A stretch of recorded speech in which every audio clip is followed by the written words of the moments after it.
Some call me Bleak. Some call me Good. I'm a mother, first and foremost. I'm a musician. I'm a healer. I'm a lover, not a fighter.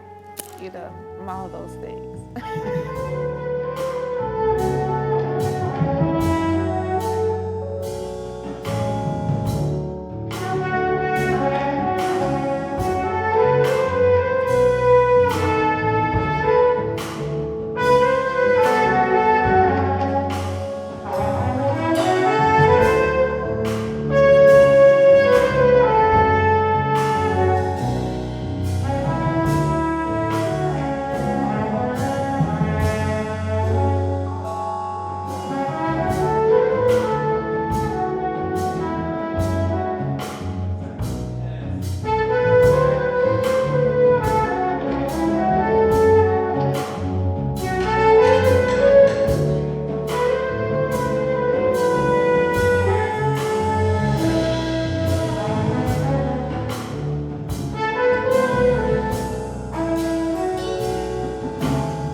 And you'll hear other musicians say that as well, because you get into a place where you no longer feel like you're inside of your body. You no longer feel as if you are relegated to this suit that we're in. But instead, you do feel like you're light and you're flying. And sometimes I find myself on an island. Sometimes I find myself in these different places. And that entire experience is spiritual. That entire experience is an upliftment. It's what I want everyone else to experience when I play. I want everyone to teleport. I want everyone to get so lost in the music itself and the vibrations that it's creating, in order that when they are listening to it, that they don't even recognize the fact that, oh, I'm not even really physically feeling like I'm here right now. I'm not thinking about my problems of today.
Where the healing occurs. The healing occurs when you're able to lift out of your everyday. you're able to raise your vibration to a place that you no longer feel like, oh, okay, I'm here. I'm not here right now. And I think that's what happens. It's definitely for me. When I come back from those experiences, I feel like a slightly different person. I know I've left some things behind that were with me when I was here.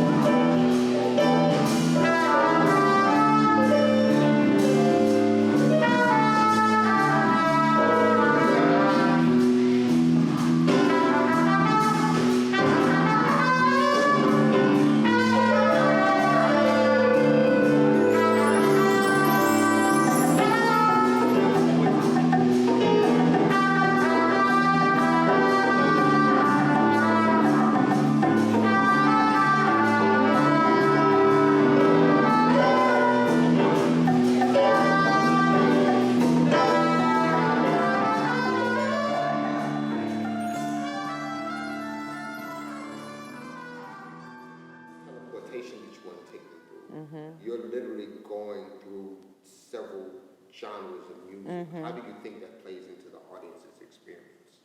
You know what I endeavor to do by doing that is to give the audience a snippet of what I've received musically growing up, what I've experienced or been able to experience musically living or coming from Richmond, Virginia. Which Richmond is a melting pot of music, right? So we get all genres. So I love house, I love reggae, I love go-go, I love hip hop, you know? And so what I try to do when I do music is to influence people to broaden their horizons when it comes to some things, especially musically. I look at music like house, go-go, reggae, as tribal musics. Like if you were in Africa and you go from Nigeria to Ghana to, you know, some other place, right? Each one has a musical dialect that's specific to that region, right?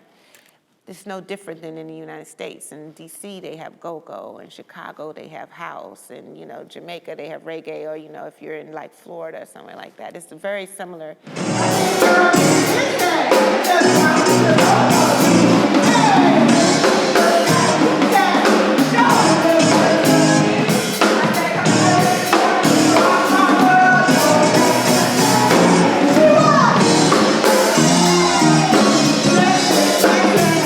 So what I endeavor to do is to have people experience those different, really communal cultures, their musics, and how, although they're different, they're all the same and very, you know, rhythmically different, but it's just a different tribal experience.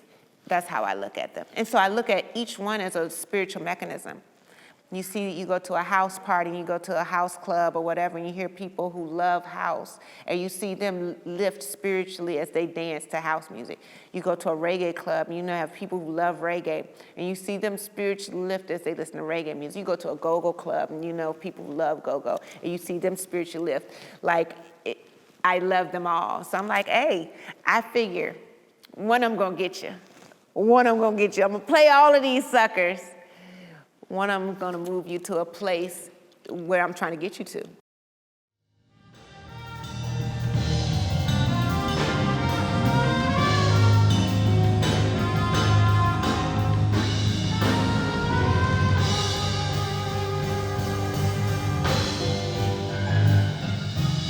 So I grew up, I've been playing since I was in the 3rd grade, and practice, you know, was drilled into me as a kid, definitely, right? That, you know, you want to get better, you practice. And so I practiced a lot. And then moving into adulthood and practicing, I find that for me, right, and each person is different when it comes to it. For me, in order to be able to reach freedom in the performance, I have to feel like I have practiced enough in order to elicit that, in order to be able to tap in to a spiritual place. I have to know that I have done my due diligence, if you will, beforehand in order to be able to let myself go. And it's probably very mental, to be honest, for me. It's probably just how I'm wired.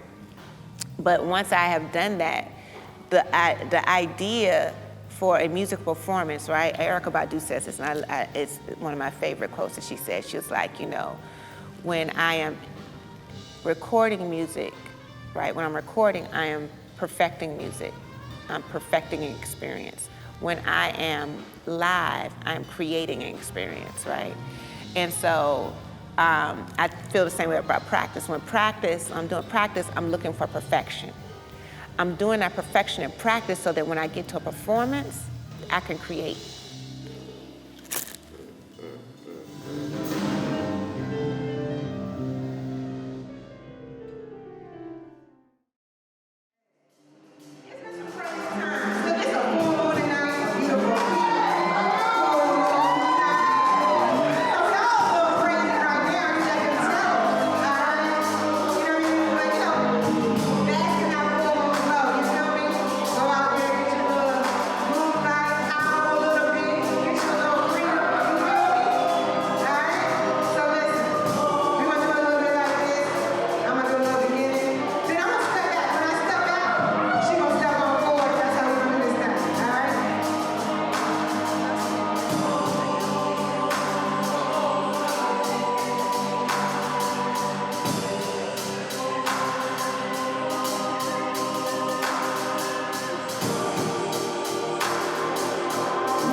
This stuff experience is a moment, right? It's a moment in time where you can come in and you can enjoy a getaway musically, a moment where you can let your hair down or tap your feet.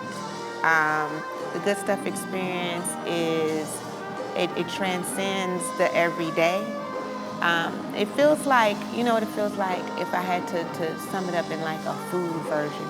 It feels like a beautiful homemade vegetable stew, right? It feels like a mixture of these different ingredients that come together. You got your carrots, your celery, your potatoes, and all that. Ours is just musically. You have your keys, you have your drums, you have your bass, you have the trumpet, and the different elements that we may bring in there for, and we put it together in order to bring something specific, though, for each individual person.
love doing my originals, like the jazzy stuff, because I come from jazz. I come from straight ahead jazz environment, right?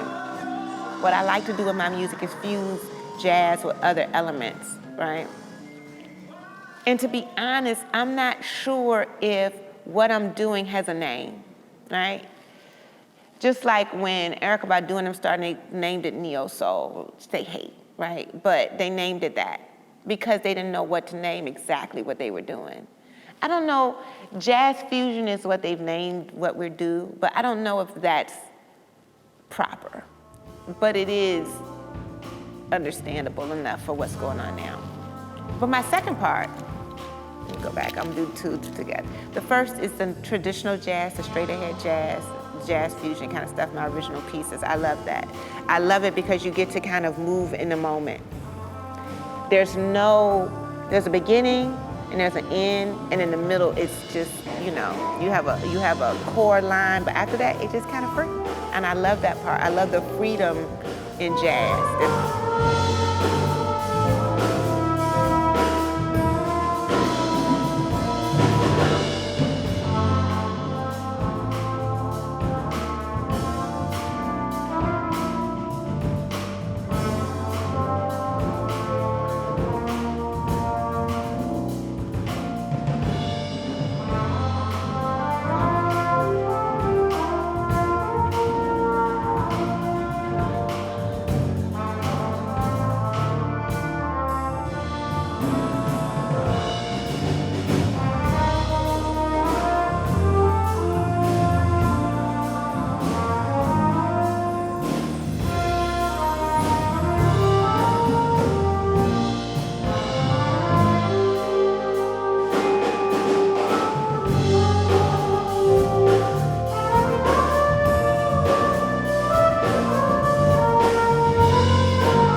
My vision for the Good Stuff Experience is that we will headline the Newport Jazz Festival. I want us to have a world tour as a headlining band that shares stages with the likes of Esperanza Spalding or Robert Glasper or people of that vein. Like, when I think of the Good Stuff Experience, I think there's no limit to what we can do. And, knowing my God the way I know God, my God, then that's exactly what will happen.